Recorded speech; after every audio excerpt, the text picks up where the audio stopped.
दोस्तों नमस्कार, स्वागत है आपका आपके YouTube चैनल अनग एकेडमी पर। दोस्तों आज हम बात करने आए हैं आरआरबी एनटीपीसी 2020 के बारे में। और इससे पहले कि हम इसके बारे में डिटेल में बात करें, मैं अपने बारे में आपको कुछ बताना चाहूँगा।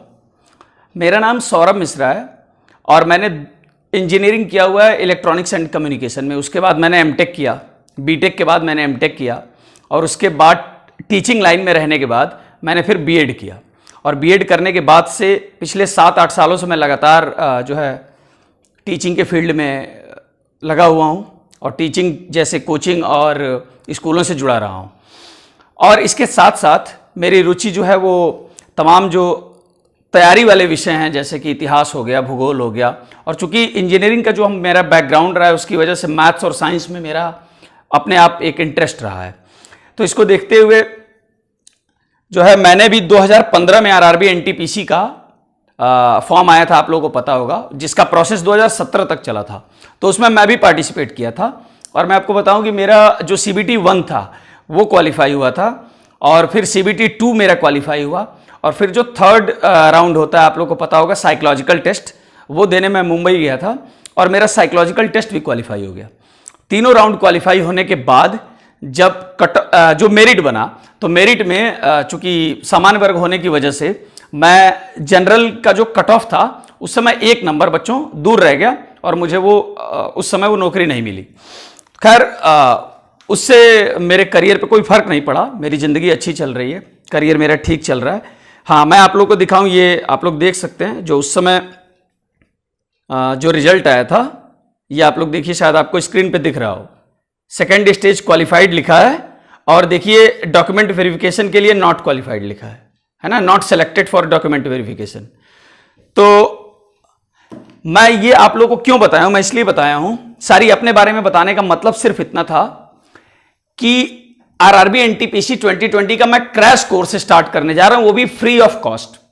और ये 2 से 2.5 महीने का क्रैश कोर्स होगा। और इस क्रैश कोर्स में सारे वो क्वेश्चन या वो टॉपिक सेलेक्ट किए जाएंगे जिसके आने की प्रोबेबिलिटी सबसे ज्यादा होती है, जिसके आने की संभावना सबसे ज्यादा होती है। और खासकर रेलवे का पैटर्न थोड़ा बाकी एग्जाम से अलग होता है। और मैथ्स को भी अगर देखें, रेलवे का मैथ्स अगर देखें स्पेशली, तो रेलवे का मैथ्स अगर आप उत्तर प्रदेश जो यूपीपीएससी का पेपर होता है उसमें जो मैथ्स के क्वेश्चन होते हैं और जो रेलवे के क्वेश्चन होते हैं उसमें बहुत डिफरेंस होता है। तो ये जो क्वेश्चंस होते हैं Uttar Pradesh public service commission के, थोड़े उलझाऊ क्वेश्चन होते हैं, जबकि रेलवे के इस तरह के क्वेश्चन नहीं होते हैं। रेलवे का आप मैथ्स का सिलेबस भी देखिए तो इसमें आपको ट्रिग्नोमेट्री, मेंसुरेशन, ज्योमेट्री और स्टैटिस्टिक्स, अच्छा स्टैट्स है, उसके बहुत आसान क्वेश्चन होते हैं। लेकिन जो हमारे मित्र जो हैं जो गणित के बैकग्राउंड से नहीं है उनको प्रॉब्लम होती है। तो गणित का तो मैं सारे वो टॉपिक सेलेक्ट करूंगा जो बिल्कुल जिनके पूछे जाने के चांसेस सबसे ज्यादा होते हैं और पूछे जाएंगे, मैं ये भी बता रहा हूं। रही बात रीजनिंग की, तो रीजनिंग भी इसका ठीक ठाक होता है। हालांकि रीजनिंग का टॉपिक बहुत वाइड है इसमें, लेकिन वो भी ठीक ठाक होता है। रीजनिंग भी हम सारे सेलेक्टेड टॉपिक्स करेंगे, वो सारे टॉपिक करेंगे जिसके पूछे जाने के चांसेस सबसे ज्यादा होते हैं। और दूसरी बात, जो सबसे आसानी से समझा जा सकता है या मैं जिसको सबसे आसानी से आपको समझा सकता हूं।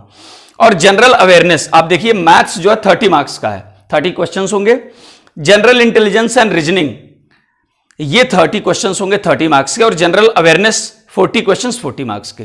तो आपके क्वेश्चन हो गए 100 क्वेश्चन है और 90 मिनट का समय है आपके पास दोस्तों।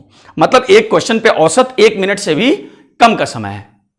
तो ऐसे में आप समझ सकते हैं कि बहुत ज्यादा कॉम्प्लिकेटेड क्वेश्चन रेलवे नहीं देता है मैथ्स का। मैंने देखा है बहुत ज्यादा कॉम्प्लिकेटेड क्वेश्चंस नहीं होते हैं, बेसिक कॉन्सेप्ट पे होते हैं। अगर आपको बेसिक कॉन्सेप्ट पता है आप मैथ्स के क्वेश्चन कर ले जाते हैं, क्योंकि मैंने खुद पेपर देखा है और दिया है। तो मैं उस आधार पे आप लोगों से कह रहा हूं, ये सुनी सुनाई बात नहीं है। जनरल अवेयरनेस की जहां तक बात है, ये इसका अगर आप लोग सिलेबस देखें तो बहुत वाइड सिलेबस है, बहुत वाइड। अभी तो जो लिखा है, जैसे मान लीजिए लिखा कि करंट अफेयर नेशनल और इंटरनेशनल, तो आप बताइए कि क्या इसकी कोई लिमिट है? इंटरनेशनल ऑर्गेनाइजेशन, क्या इसकी कोई लिमिट है? इसकी कोई लिमिट नहीं है। तो इसलिए इंपॉर्टेंट हो जाता है क्रैश कोर्स। क्रैश कोर्स इसलिए और ज्यादा इंपॉर्टेंट हो जाता है क्योंकि अभी जो हमारे पास टाइम है 2 से 2.25 महीने का, उसमें आप सारी चीजें डिटेल में बिना गाइडेंस के आप नहीं पढ़ सकते हैं। तो यहां पे एक प्रॉपर गाइडेंस की जरूरत है और इसलिए मैं आप लोगों के पास आया हूं और मैं चाहता हूं कि ये जो क्रैश कोर्स है ये फ्री में मैं आप लोगों के लिए चलाऊं, बिल्कुल फ्री ऑफ कॉस्ट।